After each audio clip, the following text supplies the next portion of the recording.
Polarisasi politik saat Pilpres 2019 lalu yang memicu adanya kubu-kubu di tengah masyarakat berdampak serius bagi bangsa Indonesia, terutama saat menghadapi pandemi COVID-19.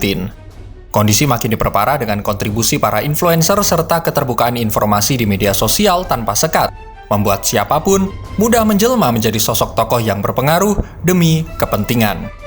Potret inilah yang terjadi saat ini, pasca penangkapan Dr. Louis oleh Mabes Polri pada 11 Juli 2021 lalu, yang kemudian dilimpahkan ke Polda Metro Jaya atas tuduhan menyebarkan berita bohong soal ketidakpercayaannya terhadap COVID-19 di media sosial dan menuding penggunaan obat secara masif saat penanganan pasien COVID-19 bisa menyebabkan kondisi buruk. Kan ini kan aneh ya sebenarnya, pandemi lucu-lucuan. Orang sehat dikejar-kejar, diurusin, dicari-cari pakai alat. Begitu alat bilang positif atau reaktif, Anda terpapar virus. Nah, tapi orang yang sakit ke rumah sakit itu ditelantarkan, harus nunggu dulu apa kata alat, coba Pak. Nah, gimana otaknya? Ya itu memang kita ini lagi melawan itu dong. Kita lagi melawan itu. Mudah-mudahan ya, mudah-mudahan ini podcast insya Allah bisa didengar banyak orang. Jadi sebenarnya positif ini atau negatif itu tergantung alat ya dok ya? Iya tergantung. Ya memang penentunya kan alat Pak.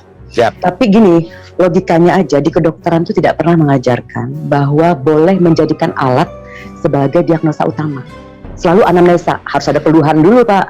Anda datang kenapa keluhannya? Sementara ini Pak, OTG, ya kan orang tanpa gejala dibilang sakit terpapar virus hanya karena alat bilang positif. Masuk akal nggak? Nggak masuk akal.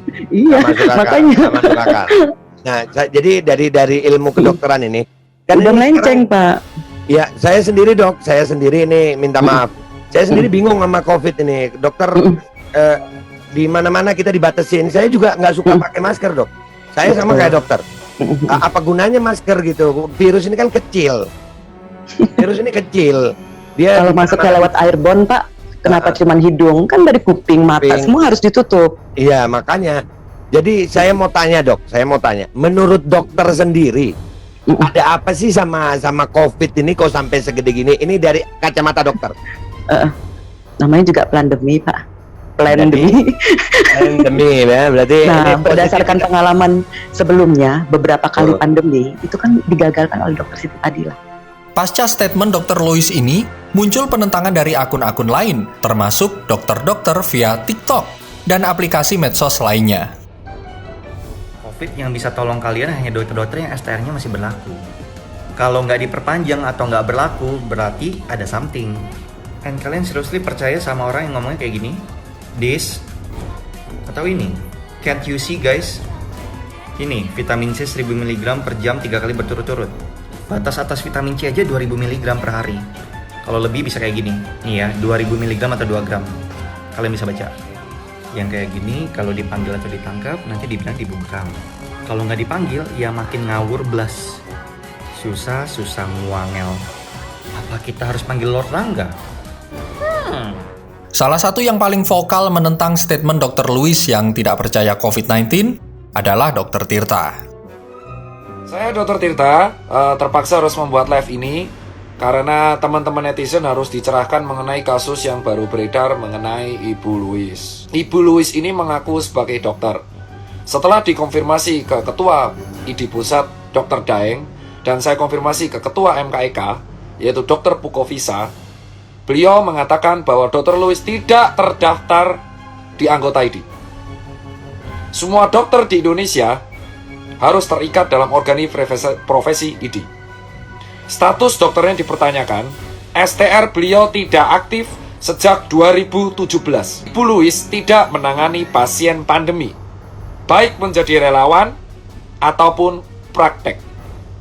Poin keempat, Ibu Louis sudah mendapatkan dokumentasi di berbagai laman media sosialnya sebelum dihapus, kedapatan menghina dan memaki, menggunakan kata kotor dan kasar kepada beberapa dokter.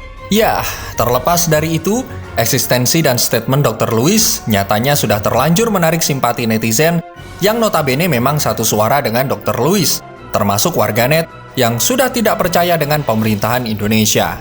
Dikhawatirkan, potongan-potongan statement Dr. Louis bisa dijadikan bahan-bahan dalam tanda kutip melanjutkan perjuangan Dr. Louis menyuarakan ketidakpercayaannya terhadap pandemi COVID-19 yang berujung membuat publik semakin bingung mempercayai mana yang benar dan mana yang salah. Dari sini bisa ditarik kesimpulan, sudah cukup penggunaan influencer atau public figure untuk urusan-urusan genting, karena seperti yang kita ketahui bersama, Indonesia masih lemah dari aspek literasi, sehingga sangat mudah menjadi konsumsi empuk para oknum berkepentingan. Jika memang ingin menyampaikan data dan fakta yang bisa dipertanggungjawabkan, gunakanlah ruang publik yang benar-benar independen, sehingga polarisasi di masyarakat tidak semakin beriak.